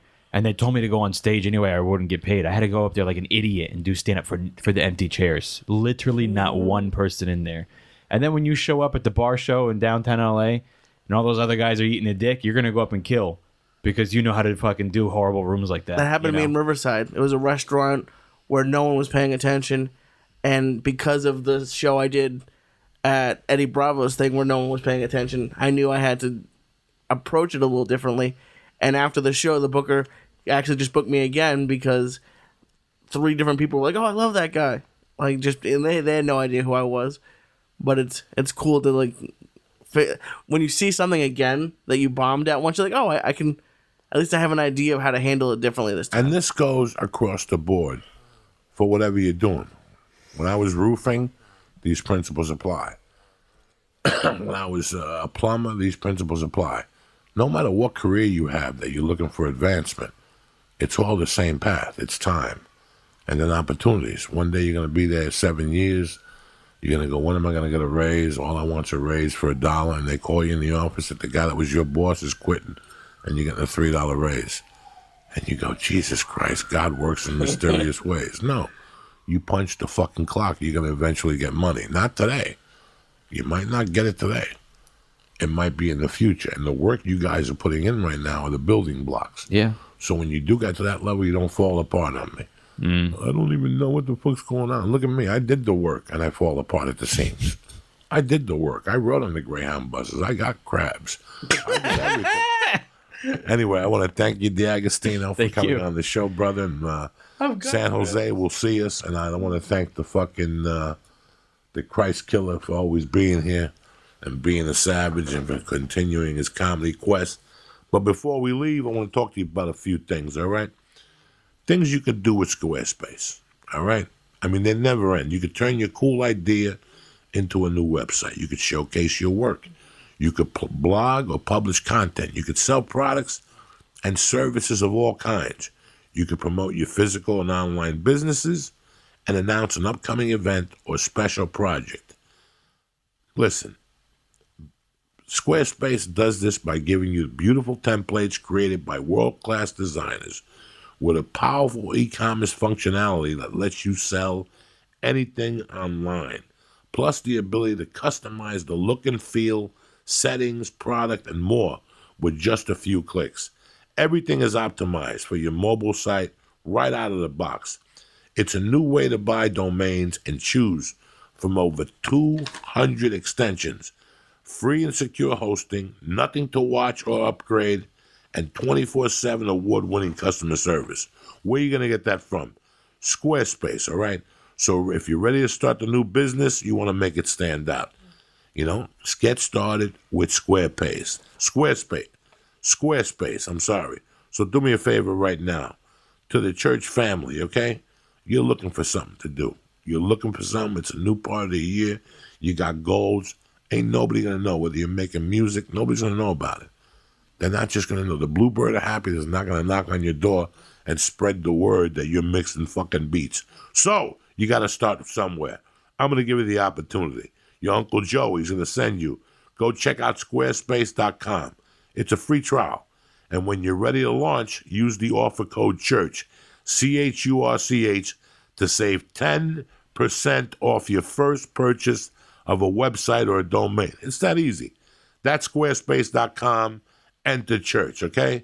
Like I said, beautiful templates created by world-class designers, and you could turn your idea, which is marvelous, into a new website and showcase to the world the beautiful work that you do. Again, go to squarespace.com for a free trial and use offer code CHURCH to save 10% off the purchase of a website or a domain. That's squarespace.com, enter code CHURCH, CHURCH. And again, you're still working on your resolutions. You know, I know you're trying. I love you. Health was one of them.